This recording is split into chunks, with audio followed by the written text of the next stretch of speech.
नमस्ते हमारे प्यारे शिक्षक मित्रों, आपका स्वागत है आज की इस वीडियो में, जहां हम जानेंगे कि कैसे हम अपने विद्यार्थियों को एक समस्या या चुनौती का समाधान करने की प्रक्रिया में गणित की विभिन्न अवधारणाओं को सिखा सकते हैं।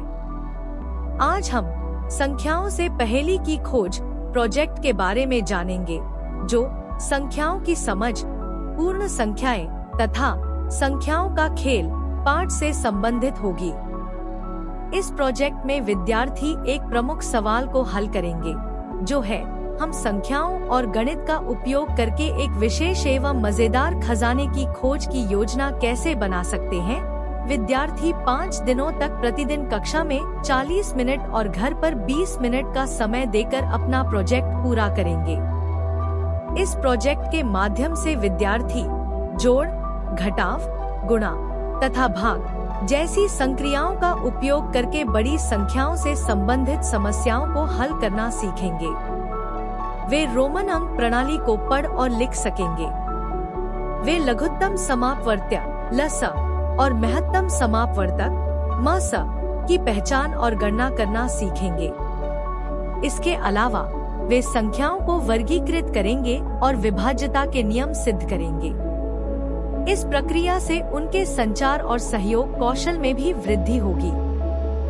आइए जानते हैं कि इस गतिविधि के लिए आपको क्या तैयारी करनी होगी। शिक्षक प्रोजेक्ट शुरू करने से पहले प्रत्येक दिन की सामग्री और प्लान देख लें। यदि सामग्री स्कूल में उपलब्ध न हो तो विद्यार्थियों को एक दिन पहले बता दें, ताकि यदि संभव हो तो वे सामग्री का प्रबंध कर सकें। शिक्षक सभी विद्यार्थियों को मिश्रित समूहों में बांटें, ताकि सभी स्तर के विद्यार्थी शामिल हो सकें। इस प्रोजेक्ट के लिए आपको कागज, पेन या पेंसिल, कैंची, रूलर, रंगीन पेंसिल या पेन, छोटे लिफाफे या बैग और कार्डबोर्ड जैसी सामग्री की आवश्यकता होगी।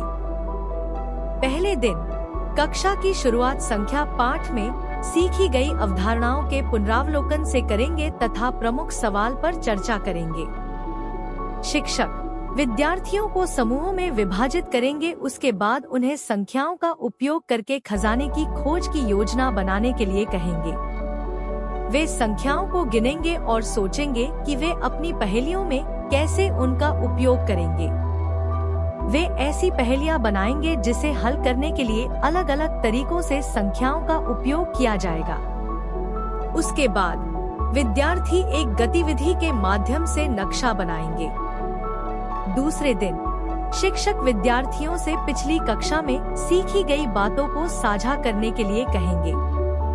विद्यार्थी प्रमुख सवाल के अनुसार खजाने की खोज खेल बनाने हेतु समूहों में महत्तम समापवर्तक के सवालों पर काम करेंगे, जहां वे प्रत्येक पार्सल का सही वजन निकालने का प्रयास करेंगे। इसी प्रकार विद्यार्थियों को पाठ्य पुस्तक से लघुत्तम समापवर्त्य एवं महत्तम समापवर्तक के उदाहरण देकर समझाया जाएगा। इसके बाद विद्यार्थी चर्चा करेंगे कि महत्तम समापवर्तक और लघुत्तम समापवर्त्य की अवधारणा का उपयोग करके सुराग यानी संकेत कैसे बनाएं।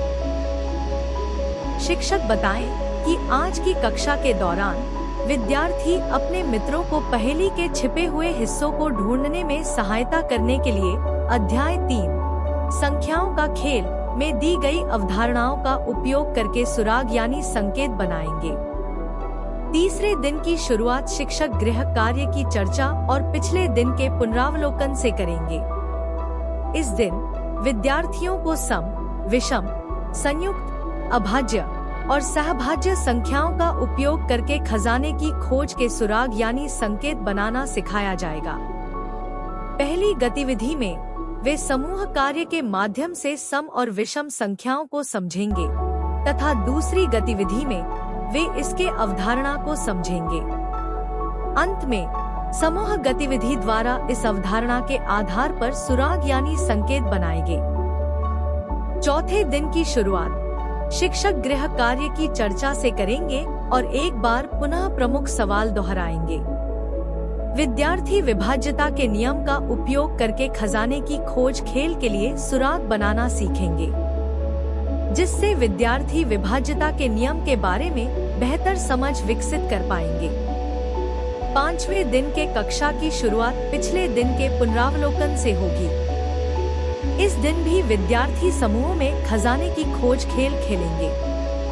इसमें प्रत्येक समूह एक दूसरे समूह के साथ जोड़ी बनाएंगे। वो दोनों समूह एक दूसरे के साथ अपने सुरागों का आदान प्रदान करेंगे। प्रत्येक समूह दूसरे समूह द्वारा दिए गए सुरागों की जांच करेंगे और वांछित छिपने के स्थानों तक पहुंचने के लिए उन्हें हल करने का प्रयास करेंगे। जो समूह सबसे पहले पहेली के टुकड़ों को एक साथ रखता है वह जीत जाएगा। इस प्रकार हमने देखा कि इस प्रोजेक्ट के माध्यम से विद्यार्थी खेल खेल में गणित सीखेंगे। वे अपने जीवन शैली में गणित का उपयोग कर सकेंगे। अंत में शिक्षक बच्चों से जरूर पूछें कि उन्हें खेल कैसा लगा। खेल के दौरान किन किन अवधारणाओं को उन्होंने सीखा। प्रोजेक्ट की समाप्ति के बाद शिक्षक हैंडबुक में उपलब्ध QR कोड को स्कैन करके विद्यार्थियों के सीखने के संबंध में कुछ सूचनाएं गूगल फॉर्म में भरेंगे।